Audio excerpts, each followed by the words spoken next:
अस्सलाम वालेकुम नाज़रीन, मैं हूँ फैज़ान। लाइव व्यूअर्स, बात करेंगे सुप्रीम कोर्ट ने एक अहम फैसला दिया है, जजमेंट दी है आज को बुनियादी तौर पर जो क्राइसिस का शिकार है पाकिस्तान का सबसे बड़ा सूबा पंजाब 14 अप्रैल से क्राइसिस का शिकार है। अब जो सुप्रीम कोर्ट ने फैसला दिया है कि जो चीफ मिनिस्टर के जो इंतखाबात हैं वो बुनियादी तौर पर 22 जुलाई के हो गए, यानी 17 जुलाई को जो बुनियादी तौर पर ज़मीनी इंतखाबात होने हैं उनके बाद जो है वो बुनियादी तौर पर जो एक तरह से इंतखाबात होंगे। तो ये एक अनप्रेसिडेंटेड एक फैसला है जो कि हम कह सकते हैं कि एक बेहतरीन फ़ैसला है। बेहतरीन फ़ैसला इस पर तो बाद में बात करते हैं, लेकिन सबसे पहले देख लें कि लाहौर हाई कोर्ट ने जो कल अहम एक फ़ैसला दिया था इसी बात पर कि जो वज़ीर आला हैं पंजाब के हमजा शहबाज वो गैर आइनी तरीके से जो है एक तरह से ताकत पर हुकूमत पर विराजमान है, उनके पास किसी किस्म की जो अवाम की तायद या बुनियादी तौर पर उनके पास जो एक वोटिंग का एक ख़ास फिगर है वो बुनियादी तौर पर उनके पास मौजूद नहीं है और गैर आइनी तरीके से वो वहाँ पर जो है मौजूद है। इसी वाले से हम देखते हैं कि काफिले की भी जो है वो लाहौर हाई कोर्ट में जो उन्होंने पटिशन दायर की थी, इसी तरह तहरीक इंसाफ ने भी पटिशन दायर की और वो मुख्तलिफ समातों में ये मामला जो है वो अपने जो दलाइल थे वो अदालत के अंदर देते रहे। तो लाहौर हाई कोर्ट ने व्यूअर्स कल आप जानते हैं कि फैसला दिया, उस फैसले में 8 सफ़ात का ये फैसला था और 5 जजेस ने फैसला दिया और 4 और 1 की बुनियाद पर जो है ये फैसला सुनाया गया। और एक जज जो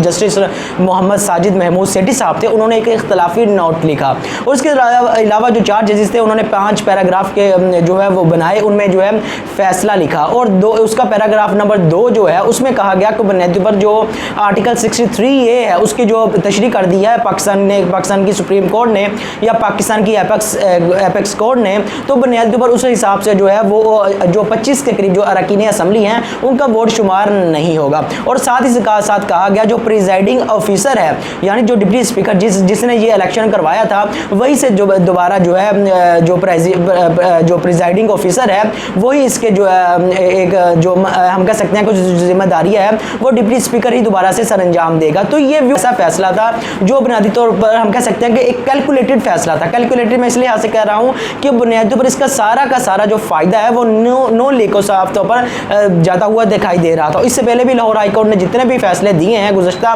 2-3 माह के दौरान वो सारे के सारे नो लीक के किसी ना किसी हक में किसी ना किसी तरीके से गए हैं। इसी तरह ये फैसला भी उनके हक में चला गया, मतलब कि 25 अरकान असम्बली 20 वो थे जिनको अवाम ने इलेक्टेड की जो अपने वोट के जरिए से इलेक्ट किया था, अब वो तो चले गए दोबारा से ज़मीनी इंतखाबात के अंदर। चलो उनका तो समझ में आती है कि वो चले गए, अब वो इंतखाबात के जरिए से दोबारा जो पंजाब असम्बली है उसके अंदर आएंगे, लेकिन जो 5 मखसूस नशिस्तों पर जो कामयाब होने वाले अरकान असम्बली थे बुनियादी तौर पर जो जिनकी सीटें रिजर्व थी मखसूस नशिस्तें थी वो बुनियादी तौर पर ऐसे बुनियादी पर अरकान असम्बली थे जिनको दरहकीकत जिनकी हम कह सकते हैं उनको बुनियादी तौर पर तहरीक इंसाफ का ही बुनियादी तौर पर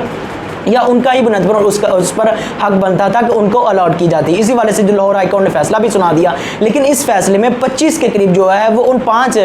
20 के अलावा उन 5 मखसूस रिजर्व सीटों के जो अरकान असम्बली थे उनको भी अपने फैसले में एक तरह से बाउंड कर दिया है लाहौर हाई कोर्ट ने। और साथ ही साथ उन्होंने कहा कि जो प्रिजाइडिंग ऑफिसर है यानी जो डिप्टी स्पीकर थे वही दोबारा से जो है मामला को चलाएंगे और जो बुनियादी पर एक तरह से जो है एक तरह से सारे मामला जो है वो उसी तरह से इलेक्शन जो है वो खुद कंडक्ट करवाएंगे। यानी ये वो जो है डिप्टी स्पीकर हैं जिनके बुनियादी तौर पर एक तरह से हम कह सकते हैं कि जो इलेक्शन के नतीजे में जो उन्होंने पंजाब असम्बली के अंदर करवाया, पंजाब असम्बली की तारीख में हम कह सकते हैं कि पहली बार जो है पुलिस वहाँ पर अंदर दाखिल हुई और अपोजिशन के जो अरकान असम्बली थे उनको तो सुप्रीम कोर्ट में जो असम्बली थी उसमें बुनियादी पर दाखिल भी नहीं होने दिया गया। तो ये एक बुनियादी पर कानूनी सकम भी हम कह सकते हैं या हम कह सकते हैं झोल है या हम कह सकते हैं कैलकुलेटेड या एक मैनेज्ड जो है बुनियादी पर फैसले थे। तो साथ ही साथ सुप्रीम कोर्ट ने व्यूअर्स एक तो ये पॉइंट हो गया कि एक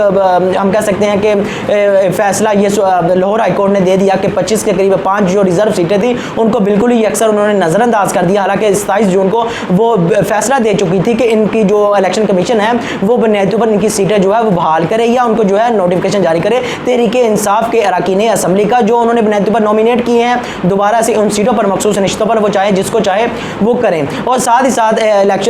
प्रिजाइडिंग ऑफिसर जो है वो डिप्टी स्पीकर को जो है उनकी तरफ से लगा दिया गया। और व्यूअर्स ये सारा सिनेरियो जो है जो लगता यूँ था ये एक कैलकुलेटेड फैसला था जो पंजाब असम्बली के अंदर जो है लाहौर हाई कोर्ट की तरफ से देखने में साफ तौर पर नजर आया। और तीसरा व्यूअर्स अहम पॉइंट ये था कि लाहौर हाई कोर्ट ने फैसला दिया कि जो इलेक्शन होगा यानी आज 1 जुलाई को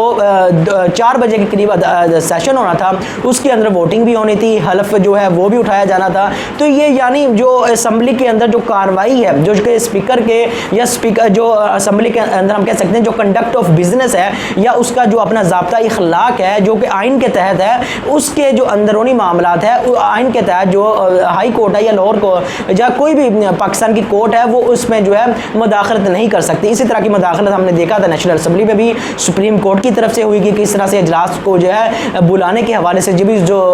सजेशंस दी गई या हदायत दी गई, इसी तरह का मामला जो है वो लाहौर हाई कोर्ट की तरफ से पंजाब असम्बली में भी वो देखने में आया कि उन्होंने वक्त तक जो है वो जो है एक तरह से वो कर दिया कि बुनियादी तौर पर इस वक्त पर जो होगा काउंटिंग होगी, उसी रोज़ जो है वो हलफ भी उठा लेंगे। और दूसरी तरफ जो तहरीक इंसाफ थे उनके बहुत से अरकान असम्बली जो थे वो हज पे गए हुए थे और दूसरे ममालिक में मौजूद थे और जाहिर सी बात है उनके लिए ये एक तकलीफदेह अमर था। लेकिन दूसरी तरफ नून लीग देखे उनको इस बात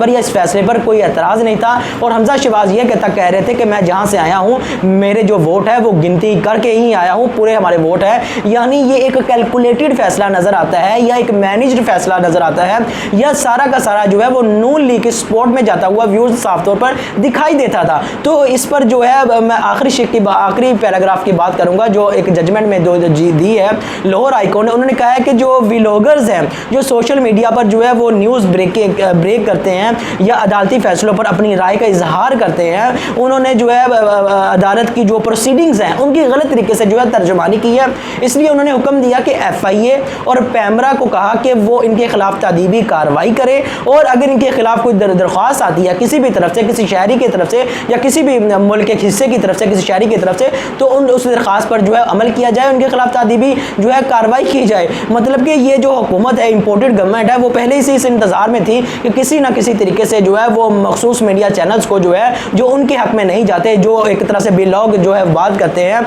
या बुनियादी तौर पर वो एक तरह से गैर जानबदाराना अमल अपनाए हुए इस तमाम सिनेरियो में वो इस हुकूमत को जो है इस फैसले को दरहकीकत अपने लिए जो है एक तरह से अडॉप्ट करेंगे। तो दूसरी तरफ सुप्रीम लाहौर हाई कोर्ट ने एक फैसला दिया जिसके मैंने हुक्म जो मेरी नज़र में थे वो आपके सामने रखे, लेकिन साथ साथ जो उसकी पैराग्राफ नंबर इस फैसले का 5 है उसमें जो है FIA और पैमरा को कहती हैं कि इन पर जो है व्लॉगर्स पर जो है आपको तादीबी कार्रवाई करनी चाहिए। तो बुनियादी तौर पर एक तरह से उनको जो हम कह सकते हैं उनका जो हक राय आज़ादी है या बुनियादी तौर पर अपनी जो उनका व्यू पॉइंट है उनको देने से जो है वो बुनियादी तौर पर एक तरह से मुबैना तौर पर जो है एक तरह से कानूनी पाबंदियाँ हैं उनकी तरफ से लगाई जा रही हैं। लेकिन अनप्रेसिडेंटेड फैसला सुप्रीम कोर्ट की तरफ से आया, उसे तहरीक इंसाफ और दूसरी तरफ हम कह सकते हैं कि इंपोर्टेड गवर्नमेंट ने बुनियादी पर तस्लीम कर लिया और यही उनके पास एक तरह से जवाब बचता था। इसके अलावा उनके पास कोई ऑप्शन हो नहीं सकता था कि सुप्रीम कोर्ट के फैसले को वो ना मानते। अब 22 जुलाई तक ये मामला चला गया है कि 22 जुलाई को ये इंतखाबात होंगे। ये व्यूज़ इस लिहाज से अहम फैसला है कि एक तरह से ज़मीनी इंतखाबात भी हो चुके होंगे, गो कि इन्होंने इलेक्शन को एक तरह से हम कह सकते हैं कि इंजीनियर करने के लिए या एक तरह से उसमें हम कह सकते हैं खुर्द बुर्द करने के लिए तमाम मामला इन्होंने सेट कर लिए हैं। लेकिन इमरान खान ने जो पाकिस्तान के साबिक वज़ीर आज़म हैं उन्होंने कहा है कि मैं इस शराइत के साथ इस फैसलों को तस्लीम करता हूँ यानी सुप्रीम कोर्ट के कि बुनियादी पर जो सुप्रीम कोर्ट है हिदायत करे जो पंजाब का चीफ मिनिस्टर है उसको कि वो एक अब कानून पर अमल दरामद करे और साथ ही साथ बुनियादी तौर पर पंजाब के जो IG हैं वो कानून पर अमल दरामद करे और जो पाकिस्तान का चीफ इलेक्शन कमीशन है वो कानून की पाबंदी करे। क्योंकि आप जानते हैं कि बुनियादी तौर पर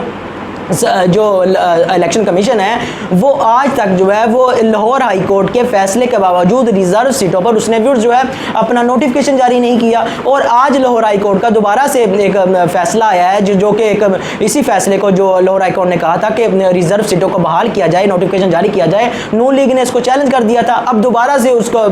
जो है सुप्रीम कोर्ट ने कहा है कि ऐसा नहीं हो सकता कि आप दोबारा से इसको जो है रिजर्व सीटों को जो है उसका नोटिफिकेशन जारी करें। लेकिन इलेक्शन कमीशन की तरफ से देखने में नहीं आ रहा। दूसरी तरफ हम देखते हैं कि सिंध के अंदर जिस तरह की जत्थाबंदी की गई है, जिस तरह की एक ग्रोह की जो है वो मोनोपली नजर आई है, जिस तरह से कत्ल गारत, गुंडागर्दी और दहशत गर्दाना कार्रवाइयाँ की गई है, और इस तमाम सिनेरियो में इलेक्शन कमीशन की तरफ से कोई अमल जो है वो देखने में नहीं आया कि वो उनके खिलाफ कोई भी कार्रवाई करता। लेकिन दूसरी तरफ हम देखते हैं कि वो नोटिफिकेशन भी जारी नहीं करता। तो ये एक हम कह सकते हैं कि ये एक मैनेज्ड एक इलेक्शन कमिश्नर है, इलेक्शन कमीशन है, और बुनियादी तौर पर नून लीग ही की बुनियादी तौर पर एक तरह से नौकरी जो है वो सर अंजाम दे रहा है। रियासत पाकिस्तान के एक अदारे की हैसियत से वो किसी भी तरीके से जो है व्यूअर्स वो मामला को नहीं चला रहा या आगे नहीं बढ़ा रहा। तो सुप्रीम कोर्ट का फैसला व्यूअर्स इस लिहाज से अहम है कि उन्होंने बुनियादी तौर पर कहा है कि हम जो है तरीके इंसाफ के या उनके जो है एक तरह से इलेक्शन कमीशन को देंगे कि हुक्म देंगे कि वो ज़ाब्ते इखलाक की जो है खिलाफ वर्जी मत करे, और साथ ही जो है उन्होंने कहा है कि तमाम अदारों को हम करेंगे कि वो जो ज़ाब्ता इखलाक है उसकी एक तरह से पाबंदी करे। तो हम कह सकते हैं कि इस फैसले को या इस इलेक्शन को जो है बुनियादी तौर पर एक तरह से जो है सुप्रीम कोर्ट की हिमायत हासिल होगी। तो ये एज होगा तहरीक इंसाफ के पास, अगर कोई ऐसा मामला होता है जो कि होगा तो वो सुप्रीम कोर्ट में व्यूअर्स आसानी से जा सकते हैं, और उनके पास जो है एक स्ट्रॉन्ग मौक़िफ़ होगा, या हम कह सकते हैं उनके पास एक कागज़ तो बहरहाल मौजूद होगा जिसकी बुनियाद पर वो सुप्रीम कोर्ट में अपने मामला को जो है वह चैलेंज कर सकेंगे। अब मामला ये है, ये हुकूमत जो है इसने जो है हम कह सकते हैं गरीब जो आदमी है उसका तो हम कह सकते हैं जो एक तरह से जो बेड़ा है वही डबो दिया है। यानी महंगाई का एक ऐसा तूफान आया। यही वो लोग हैं जो महंगाई की बुनियाद पर जो है लॉन्ग मार्च किया करते थे, चाहे वो मौलाना फजलुर रहमान हो, चाहे वो बुनियादी तौर पर नून लीग हो, चाहे वो पीपल्स पार्टी हो। लेकिन अब जो है उस महंगाई पर जो है वो जवाब पेश कर रहे हैं, दलाइल पेश कर रहे हैं, और आज आगे सबकी सुई जो वो अटकती है वो सारा जो मलबा का सारा है वो इमरान खान पर डालते हैं। अब दूसरी तरफ इकोनॉमिक सर्वे जो इकोनॉमिक सर्वे आया था उसमें व्यूअर्स जितने भी अदाद शुमार बताए गए हैं, चाहे आपकी इंडस्ट्री के हवाले से हो, चाहे बुनियादी तौर पर आपकी हम कह सकते हैं ज़राअत के हवाले से हो, चाहे वो बुनियादी तौर पर हम कह सकते हैं कि आपका जो सर्विसेज का शोबा है उसके हवाले से हो, वो सारे के सारे जो है वो बुनियादी तौर पर उनमें जो एक तरह से दर्जा बंदी है उसमें जो है फीसदी इजाफा है वो इजाफा हुआ था। लेकिन इन्होंने बजट में जो है इजाफा रखा है वो उससे कम रखा है। अब GDP में 5.7% या 6% से जो GDP है मुल्क की दौलत में इजाफा हो रहा था, अब इन्होंने 5% जो है वो GDP का हदफ रखा है। अब 6,000 अरब रुपया 6,100 अरब रुपया जो है वो जो FBI ने टैक्स इकट्ठा किया, PTI की गवर्नमेंट ने, इन्होंने जो टैक्स का हदफ है वो 6,000 अरब रुपया रखा है। यानी हर तरह के जो फिगर्स है इन्होंने तहरीक इंसाफ से उस हवाले से जो तरक्की होनी है आइंदा ये इस साल के बजट में वो कम से कम जो है अदाद शुमार रखे हैं, और उसमें भी कामयाबी होना जो है वो नामुमकिन नज़र आता है, क्योंकि अवाम पर जिस तरह का बोझ डाल दिया गया है वो अवाम के लिए जो नाकाबिले बर्दाश्त हो चुका है। क्योंकि ये एक इम्पोर्टेड गवर्नमेंट थी, और अमेरिका ये चाहता है कि पाकिस्तान के अदारों को बुनियाद पर कमज़ोर किया जाए और पाकिस्तान की फ़ौज को कमज़ोर किया जाए, और दर हकीकत अवाम के अंदर जो है पब्लिक के लिए या फ़ौज के लिए जो है वो बुनियादी पर अवाम के अंदर जो है वो बदगुमानियाँ पैदा की जाएँ, ताकि रियासत पाकिस्तान जो है वो फाइनेंशियल तौर पर क्राइसिस का शिकार हो, और जिस तरह के चाहे हम जो है उन कर्ज़ों की के तनाजुर में हम पाकिस्तान से अपने शराइत जो है वो मनवा सकें। वो शराइत क्या हो सकती है? उनका एक सबसे बड़ा टारगेट वो पाकिस्तान का एटमी हथियार है। तो बहरहाल ये एक लंबी तवील गुफ्तगू है, लेकिन इस हुकूमत ने या इस रजीम चेंज की जो पॉलिसी इस गवर्नमेंट इंपोर्टेड गवर्नमेंट ने अपनाई वो बुनियादी पर पाकिस्तानियों को बहुत ज़्यादा महंगी पड़ी है कि आज पेट्रोल की कीमत में जो मज़ीद 14 रुपये इजाफा कर दिया गया है, 14 रुपये। उसके बाद हम देखते हैं कि 149 रुपये पेट्रोल की कीमत में इजाफा हो गया है। इस तरह डीजल की कीमत में 13 रुपये इजाफा किया गया है, मट्टी के तेल में इजाफा किया गया है, हाई स्पीड डीजल की जो कीमत उसमें इजाफा किया गया है। तो इसका जो डोमिनो इफेक्ट है वो नीचे ग्रोसरी की चीज़ों पर जो है खुद ब खुद आएगा। आप बढ़ाए ना बढ़ाए बसों वाले जो किराया वह खुद बढ़ा देंगे, आप बढ़ाए ना बढ़ाए दूध वाला या दूसरे जो ग्रोसरी की चीज़ें दुकानदार है वो खुद ब खुद दालों की चीज़ों की सब्जियों की चीज़ें भी खुद ब खुद बढ़ा देंगे। तो ये व्यूअर्स इसका जो डोमिनो इफेक्ट है वो नीचे तक आता है, और इसका सारा का सारा जो एक तरह से असर है वो आम आदमी पर पड़ता है, एक कॉमन मैन पर पड़ता है, एक मिडिल क्लास का जो तबका है उस पर पड़ता है। लेकिन इस रजीम चेंज ने या इस इम्पोर्टेड गवर्नमेंट ने हुकूमत में आने के बाद आवाम को तो अब तक कोई रिलीफ नहीं दे सकी, लेकिन अपने लिए जो रिलीफ देने के इनको जो सारे हथकंडे थे वो इस्तेमाल करते हुए अपने लिए सारे जो है इन्होंने वो एक तरह से कर लिए हैं। अब क्या किया है इन्होंने? नैब के कवानीन में तब्दीलियाँ कर दी है कि अब वो जो है पाकिस्तान के जितने रेगुलेटर्स अदारे हैं, चाहे वो कोई भी हो, किसी वजारत के नीचे काम करते हो, वो सारे के सारे जो है नैब उन पर हाथ नहीं डाल सकता। पाकिस्तान के किसी ब्यूरोक्रेट को या अफसर तबके को नहीं पकड़ सकता, पाकिस्तान के किसी सियासतदान को नहीं पकड़ सकता, चाहे वो सूबों के हों, चाहे वो वफाक के हों, कबीना के हों या बगैर कबीना के हों। तो नैब के दायरा इख्तियार में तो कुछ नहीं रहा। तो नैब के हवाले से जो PTI का कहना है कि 1100 अरब रुपये के जो है जो रुपये के जो एक तरह से मनी लॉन्ड्रिंग का या गैर कानूनी पैसा था, इससे वो तमाम केसेस जो है वो माफ़ माफ़ करवा लिए गए हैं। तो ये इनका ये एक हम कह सकते हैं इनकी कामयाबी है जो उन्होंने हासिल की है व्यूअर्स। और साथ ही व्यूअर्स दूसरी तरफ मैं बात करूँ तो इन्होंने EVM मशीनें, और दूसरी तरफ जो है अगर हम दूसरी बात करें तो वो ओवरसीज़ पाकिस्तान का जो वोट है उसको बुनियादी पर ख़त्म कर दिया। जो शहबाज शरीफ साहब है वो गुज़श्ता दिनों कह रहे थे कि मैं डिजिटलाइज़ की तरफ जाना चाहता हूँ, मैं चाहता हूँ कि जो है एक तरह से पाकिस्तान जो है वो जदीद तरक्की की तरफ जाए और जदीद टेक्नोलॉजी को अपनाए। मतलब कि EVM और जो जदीद तरक्की थी उससे जो है आवाम को बुनियादी पर रोक रहे हैं, उससे मना कर रहे हैं, यानी जहाँ पर अपना मफाद है। दूसरी तरफ ये इनके जो एक तरह से वईदे हैं या बुनियादी पर इनके जो हम कह सकते हैं मुहाज़रात हैं वो बुनियादी पर आवाम को सुनाते हुए दिखाई देते हैं। दूसरी तरफ व्यूअर्स मामला ये है कि इसके बाद तो इलेक्शन तो हो गया, मतलब कि 17 जुलाई का जो इलेक्शन होगा वो बुनियादी पर एक बहुत ज़्यादा अहमियत रखता है, क्योंकि जो हमजा शहबाज उन्होंने कहा है, उन्होंने कहा था कि गुज़श्ता 1.5 हफ्ते पहले कि जो 17 जुलाई है वो उस दिन जो है पाकिस्तान की मुस्तकबिल की सियासत का फैसला होगा, पाकिस्तान की जमहूरियत मुस्तकबिल की जमहूरियत का फैसला होगा। तो ये सो कॉल्ड जमहूरियत जैसे इनकी मुनाफिक जमहूरियत है, यानी जमहूरियत इनकी ऐसी है कि ख़ानदानी बादशाहत है, इनकी ख़ानदान के बाहर किसी जो पार्टी का सरबराह है ख़ानदान के बाहर बन ही नहीं सकता। ये इनकी तो मुनाफिकत की ये इनकी जमहूरियत है। दूसरी तरफ इनका क्या मतलब है कि जमहूरियत को जो है बुनियादी पर उसका मुस्तकबिल तय होगा। तो उनका साफ साफ मतलब यह है कि इलेक्शन को हम मैनेज करेंगे और मैनेज करने के हवाले से जो है वो उन्होंने पहले कह दिया था कि हम 16 के करीब या 17 के करीब जो है वो सीटें जीतेंगे। मतलब कि इतना सारा कुछ करने के बाद अब भी इन्हें उम्मीद है कि वो इलेक्शन जीतेंगे। तो जाहिर सी बात है वो इलेक्शन को मैनेज करके जीतेंगे, ना कि बुनियादी तौर पर आवाम के वोट के ज़रिए से। तो व्यूअर्स मेरी आपसे गुजारिश है चैनल को सब्सक्राइब करें, लाइक करें और बेल का आइकन जरूर दबाएं। आपका बहुत बहुत शुक्रिया। खुदा हाफिज़।